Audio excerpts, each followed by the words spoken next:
पिछले धारावाहिक के समापन पर हमने घोषणा की थी कि हम अगला धारावाहिक पुरुवंश पर केंद्रित करेंगे। पुरुवंश को पूर्व काल में चंद्रवंश एवं सोमवंश भी कहा जाता था। इस कथा में हम चंद्रमा की उत्पत्ति की चर्चा करेंगे, जिसकी वंश परंपरा में आगे चलकर पुरुरवा नामक राजा हुआ और जिससे पुरुवंश की श्रृंखला चली। श्री हरिवंश पुराण आदि कई पुराणों में चंद्रमा की उत्पत्ति की कथा मिलती है। इस कथा के अनुसार भगवान श्री हरि विष्णु के नाभि सरोवर के कमल से प्रजापति ब्रह्मा की उत्पत्ति हुई। विष्णु पुराण में आई एक कथा के अनुसार ब्रह्मा जी के मानसिक संकल्प से अत्रि ऋषि उत्पन्न हुए। अत्रि भी प्रजापति ब्रह्मा के कार्य को आगे बढ़ाने में संलग्न हुए। अत्रि ने 3000 दिव्य वर्षों तक अपनी भुजाएं ऊपर उठाकर काष्ठ, दीवार तथा पत्थर के समान निश्चल रहकर किसी भी प्राणी को कष्ट पहुंचाए बिना ही अनुत्तर नामक महान तप किया। जिस तप से बढ़कर और कोई श्रेष्ठ तप नहीं हो उसे अनुत्तर तप कहते हैं।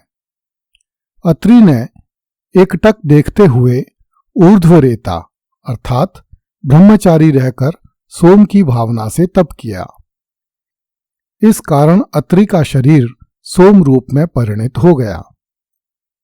इस तपस्या के कारण मुनि के नेत्रों से वह सोम रूप तेज जल रूप में बह निकला और 10 दिशाओं को प्रकाशित करता हुआ आकाश में चढ़ने लगा।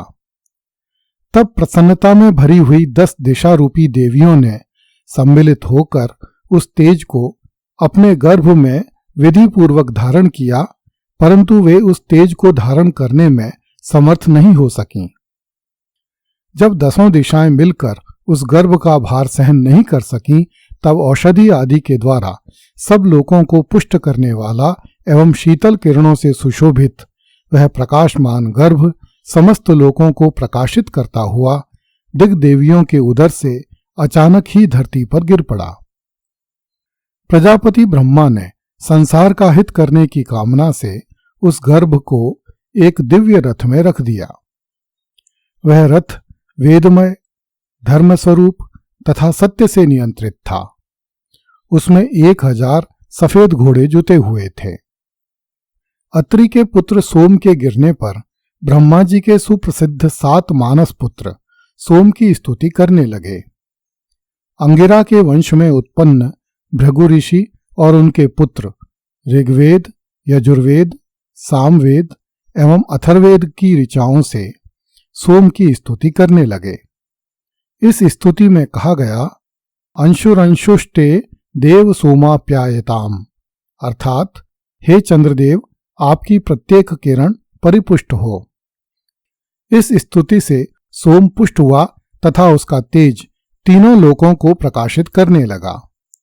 तब ब्रह्मा जी ने सोमयुक्त उस रथ में बैठकर समुद्र तक की पृथ्वी की 21 बार प्रदक्षिणा की। उस समय रथ के वेग से उछलकर सोम का तेज पृथ्वी पर टपकने लगा। उस तेज से प्रकाशपूर्ण औषधियां उत्पन्न हुईं। उन औषधियों से भूलोक, भुवरलोक और स्वर्गलोक, इन तीनों लोकों का और जरायुज, अंडायुज, स्वेदज और उद्भिज नामक 4 प्रकार की प्रजाओं का पालन होता रहता है। इस प्रकार भगवान सोम संपूर्ण जगत का पोषण करते हैं। ब्रह्मा जी के पुत्रों द्वारा की गई वैदिक स्तुतियों से परिपुष्ट हुए सोम ने 1000 पद्म वर्षों तक तपस्या की। चांदी के समान शुक्ल वर्ण वाली जल की अधिष्ठात्री देवियां अपने स्वरूप भूत जल से जगत का पालन करती हैं। चंद्रदेव उनके निधि हुए। वे अपने कर्मों से विख्यात हैं। ब्रह्मा जी ने चंद्रमा को बीज, औषधि, ब्राह्मण और जल का राजा बना दिया। जब चंद्रमा का इन 4 राज्यों अर्थात बीज, औषधि, ब्राह्मण और जल के सम्राट के रूप में अभिषेक हो गया, तब सम्राट चंद्रमा अपनी कांति से तीनों लोकों को प्रकाशित करने लगे। उस समय प्रचेताओं के पुत्र दक्ष ने अपनी महाव्रत धारिणी 27 कन्याएं चंद्रमा को ब्याह दी। जिन्हें विद्वान पुरुष 27 नक्षत्रों के रूप में जानते हैं।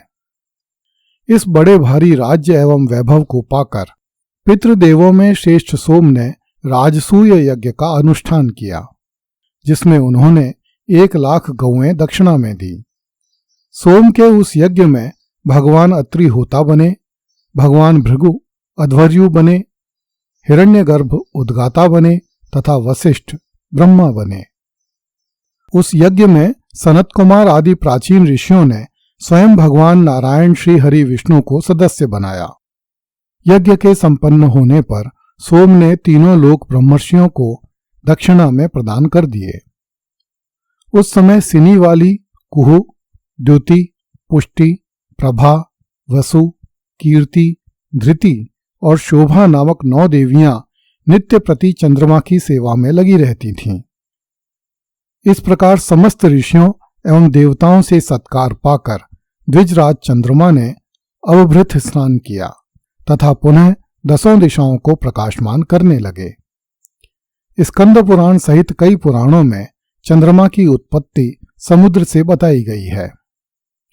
वस्तुतः वह घटना संसार को वैभव की पुनर्प्राप्ति का रूपक है, जिसका उल्लेख हम कूर्मा अवतार की कथा में विस्तार से कर चुके हैं। जब हम अत्रि की तपस्या द्वारा सोम की उत्पत्ति की कथा पर सृष्टि के निर्माण की दृष्टि से विचार करते हैं तो हमें कुछ बातें स्पष्ट होती हैं। वस्तुतः यह कथा इस भौतिक संसार को सूक्ष्म आधार अर्थात जीवन प्रदान करने का रूपक है। आकाश, अग्नि, वायु, सोम, जल एवं वनस्पति आदि दिव्य पदार्थों से इस स्थूल सृष्टि को जीवन प्रदान किया गया।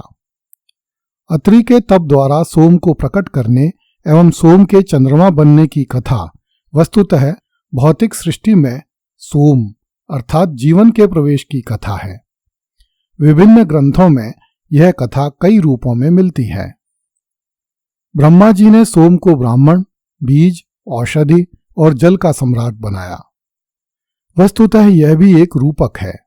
यहाँ ब्राह्मण से तात्पर्य उस समस्त ज्ञान, विज्ञान, यज्ञ, तपस्या, वैराग्य, त्याग तथा लोक कल्याण से है, जिसके प्रभाव से सृष्टि को सूक्ष्म आधार प्राप्त होता है। औषधि से तात्पर्य उन समस्त वनस्पतियों से है जो प्राणियों का पेट भरती हैं, अर्थात सृष्टि को पुष्ट करती हैं। बीज से तात्पर्य सृष्टि के उन तत्वों से है जिनसे नए पदार्थ उत्पन्न होते हैं, तथा जल से तात्पर्य उस तत्व से है जो सृष्टि को सौंदर्य रूपी रस अर्थात जीवन प्रदान करता है।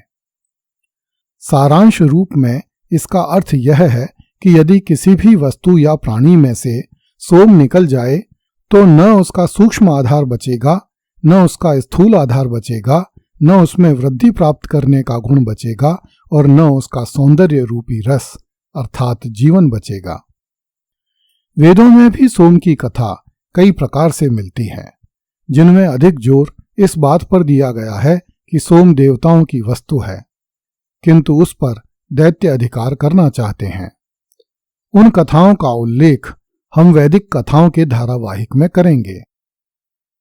विष्णु पुराण तथा हरिवंश पुराण सहित अनेक ग्रंथों में कहा गया है कि भारी वैभव की प्राप्ति से चंद्रमा की बुद्धि भ्रष्ट हो गई और वह अनीति करने लगा।